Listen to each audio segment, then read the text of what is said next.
How to download Samsung Music Player. Hey everybody, in this tutorial, we're going to see how to easily download Samsung Music Player. First thing first, you're going to have to go ahead and open up Google Play Store. And then from your Play Store, tap on the search icon at the bottom right. And at the top on the search bar, simply search for Samsung Music.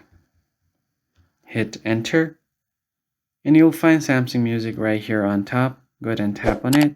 And then tap on the install button. As you can see here, it has over 1 billion plus downloads and over 4.4 stars review.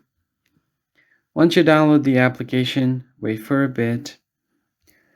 Then you can just go ahead and open it up, and there are some setups you need to do. So go ahead and tap on continue, tap on continue, allow your permission for music, allow for notification, and then you'll find all of your tracks over here.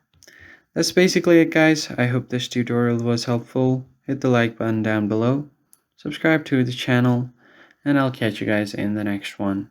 Thanks for watching.